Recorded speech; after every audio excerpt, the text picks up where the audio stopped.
And we are back, continuing our journey through the blood-drenched streets of Yharnam. All right. And we have just, you know, like I said, killed those doggos, sadly. Not really. Yeah, they were kind of bitches. Yeah. I'm sad. Alright, so now we're going up another flight of stairs here, once again to the right. And it is yes. Oh god, what the fuck was that?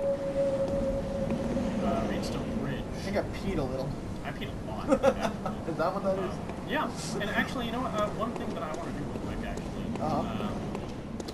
I want there's a little shortcut that we can open up. Oh, cool, cool. That'll make it easier for us to get from the lantern to other relevant places. So we're gonna go there, and this actually involves going on that path up to the left of the fountain. Oh, cool, cool. Right through these coffins here. There's this little path you can kind of drop down onto a lower street. There's some doggos in cages here, and as much as it pains me to do so, I'm going to just kill them preemptively because I know for a fact they'll break out of their cages. Yep. When you like pass them and they can get up on you from behind. Yeah, exactly. And I think there's another doggo. Yeah, I hear him. Sounds on the left. Yeah, okay, doggo cages. So take them out.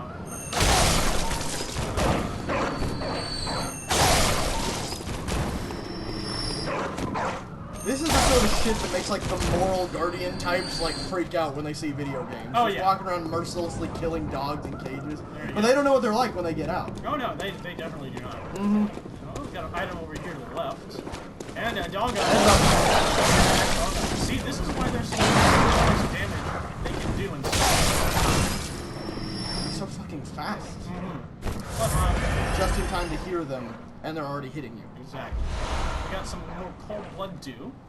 And so we're going to turn around here. And we're actually going to need another person here in a second. I'm just going to take this dog. This dog is barking at a door. It's got one of those lanterns again.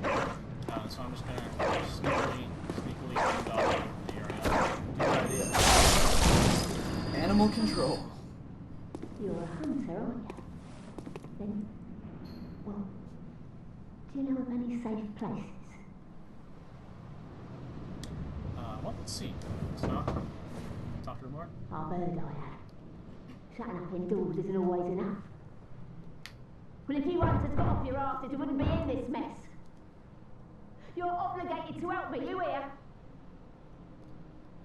So what'll it be? Are you going to tell me or not? Do we even have any options? Well, the only option is no. Okay, so we got like no safe places yet. Yeah, not yet. I should have known. You're good for nothing. No respect for the elderly is what that is. I mean, apparently. Clearly not. Yeah. That's why we're not just barging into the door and you beating you outsiders down. do. Go on. Admit it. You think we're all mad, don't you? I mean, that sounds like something a mad man would say. Mad woman. Yeah, it sure does.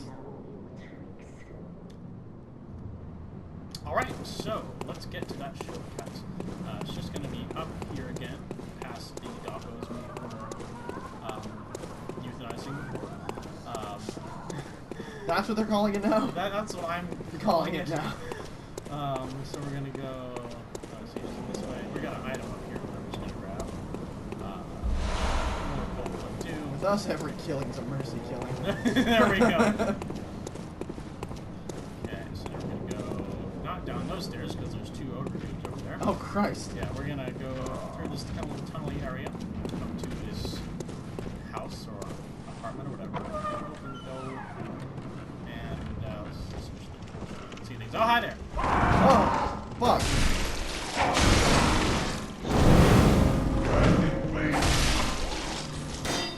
Okay. Ooh, there's an item there. Ordinarily, I would be tempted to just grab it, but I know that there's a guy right here in a wheelchair. And, yeah, it looks like he was packing a blunderbuss. Damn. So he probably would have, you know, blown our asses off. If we had just grabbed it. So we got a pungent blood cocktail. Nothing about that sounds good. Oh, yeah, it's actually pretty good. Let's see here. The description is a mature blood cocktail that releases a pungent odor when thrown, then attracts bloodthirsty beasts. Beats. My beats are by Dre. bloodthirsty. A precious tool in sadly short supply. In Yarnum, they produce more blood than alcohol, as the former is more intoxicating. Gross. I know, right? All of that is gross. So we're going to continue on this way. We're going to open up the second door. We're going to ignore the voices coming from upstairs. Yeah, let's do that. And up some stairs here, back outside. Streets. Oh shit! Axeman, bam.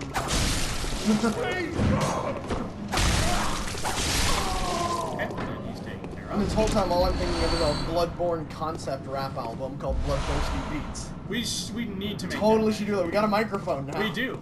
And somewhere in deep in the past on Facebook, there was that one time that we did a Bloodborne versus Diablo rap. rap battle. That was Yes. amazing. We should record that and find it. We seriously Next need time to. the On This Day rolls around with that, we'll like copy it down or something. Because Yes. that was pretty funny. Alright, so we just opened a big heavy gate. We're back at Gilbert's place, where the first lantern here is. So I'm going to return to the dream real quick. So that's kind of a nice little shortcut, right? Like to Exactly, yeah. So make it a little this- easier traversing the area in the future. Yep, so then we won't have to go through that town square with that large group of people with the big crucifix. Oh yeah. So yeah, here we are in the Hunter's Dream once again. We're going to go upstairs to the workshop, and now the workshop door is open. Interesting. And inside, it's kind of like this kind of cozy little shop with a bunch of rugs on the, I mean, they're kind of messed up rugs. There's bottles all over the walls. There's books everywhere. And inside there is an old man in a wheelchair. And he is wearing like kind of one of those flat top round hats, very tattered clothes, and his right leg seems to have been amputated. It's got a peg there instead. He's holding a cane, presumably to, I guess if he needs to walk. Short distances or whatever. We're going to talk to him. Aha! You must be the new hunter. Welcome to the Hunter's Dream. This will be your home for now. I am Gammon, friend to you hunters. You're sure to be in a fine haze about now, but don't think too hard about all of this. Just go out and kill a few beasts. It's for your own good. You know, it's just what hunters do. You'll get used to it. Okay. What do you think of that, Michael? It's ominous at best. Pretty vague still, but it's kind of setting. It's very tone setting, I think. Okay. Yeah, I mean it's it doesn't really give me a lot to respond to. All right. Let's talk to him and see if he Yeah, has see if anything we get else. some more This was content. once a safe haven for hunters. A workshop where hunters used blood to enhance their weapons and flesh. We don't have as many tools as we once did, but you're welcome to use whatever you find. Even the dog, should it please you. I was actually going to ask you about that. Thank you. You cannot. Jesus Christ. Some see. hot This fate on was doll what the action. work Okay, yeah, so same dialogue there. Okay. Would watch, but no, but I mean that gave a little bit more info as far as like what you can actually physically do here. But at the same time, you get this idea, and I think it's kind of been alluded to before, but just the idea that you are one of what has been historically many hunters that are out and about doing this thing. Like this is a regular, recurring thing, and these hunters are people who are now, it seems pretty exclusively you at this point, because the others seem to have gone, if those people in the streets are hunters, they're definitely not of the same variety that you are. Yeah, I mean, some lore, and I won't go too much into it, we'll find out more about that later, is that they are just regular Yarnum citizens that have just kind of joined up in the hunt for the beasts. Even though they are not themselves hunters, in the same way that you are a hunter. Exactly. Hence why they're still kind of crazy, Yeah. mutated even, stuff like that. Yeah, I mean, one thing that I haven't really mentioned is that upon looking at these Yarnumites, they are not entirely human, it seems. They are quite furry and deformed, almost like they're turning maybe into beasts or something like that. You know what they say about fighting monsters, right? Oh, yeah. And so we got a little note here in the corner of the workshop, and it says, "To escape this dreadful hunter's dream, halt the source of the spreading scourge of beasts, lest the night carry on forever." Interesting. And that kind of leads into a very sort of cyclical interpretation of things, which could, in my opinion, at least kind of an interpretation, could harken back to the concept of the hunter leaving that note for themselves, the one earlier. Like, there is something to be said for a cyclical, you know, recurrence of events or time or whatever in this. Definitely. But yeah, so we're gonna, I'm gonna go buy some things here from the little back messenger just below the workshop. And it says, "Trade in blood echoes with the messengers to buy and sell items." So let's... We get cash or store credit. And I know for a fact that there's some apparel that we can get here. Oh, cool. It's going to be a little bit cooler looking than what we currently have. So let's see. Just make sure I have the right budget for it. Yeah, it looks like I have it. I'm going to buy the garb and the hat and the gloves and the trousers, and we're good. Let's just switch into that new outfit. Alright. To our new fashion souls. Yeah. And it's actually, I kind of like the female version of this outfit better than the male outfit. Because the female version, it kind of has like this little capelet that's like, you know, kind of slightly asymmetrical in the front, but it kind of drapes over her shoulders and upper arms. Oh, cool. And it's, yeah, I like it. Yeah, I like the style of that. That sounds cool. And is, you know, it looks very kind of 18th century, like late 18th century. It's got a tricorn hat.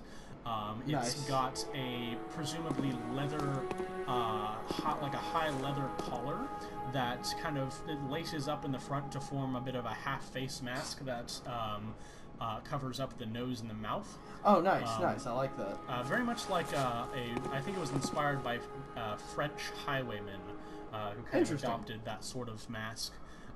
But yeah, classic sort of bandit covering sort of thing. Exactly. Yeah. And of course, the garb as a whole looks like it's constructed out of some kind of like light leather cloth to provide some like modest protection. It's got some belts and some rope on it and stuff. Nice. In fact, here it does provide a little bit of lore here, so let's have a look at that. Another thing very common in the Souls series is that a lot of the story is kind of buried in the item descriptions. Which some people don't really like, but I personally find it really cool. It's cool if you have someone here to read it for you. Yeah. So we're going to look at the description of the Yharnam Hunter garb. And it says, Ludwig, the first hunter of the Healing Church, once recruited Yharnamites to serve as hunters. This hunter's attire was made for new recruits and has excellent, straightforward defense, but not nearly enough to allow an ordinary man to stand any real chance against the beasts. So that gives a lot of lore in those few carefully chosen words, because you're getting a lot about, you know, the hunters being unique from everyday citizens. I mean, like the fact that it would give defense, but not enough for an ordinary man, which suggests that if you are doing this and you are a legit hunter, you are probably not in every way ordinary. Exactly. There's something unique about them. So there's lore in just like one or two words of that, which is pretty impressive. I mean, that's exactly what I love about these games. The subtlety with which the story is delivered. So let's head back into Yharnam. All right. Now that we have this kind of slightly improved fashion souls. Oh yeah. Again, like what you wear is the vast majority of the time going to impact your damage absorption and stuff and resistance so little that you can more or less wear whatever the fuck you want. So you might as well look cool. Yeah. You might as well pick what looks cool. That's what It's they call really in fashion your- souls. I love it. Might as well, like, you know, just pick what suits your aesthetic, because your play style should dictate how much damage you don't take. Yeah, there you go. And on that note, I think now is a great time to go ahead and call it for this episode. All right. We will catch y'all next time on another exciting episode of our playthrough of Bloodborne. Have a good one. Here, I'm going to do this thing. I'm going to do a hunter salutation and bow. Be like, hey, hey, hey. This is, yeah, see you. There you go. Shit.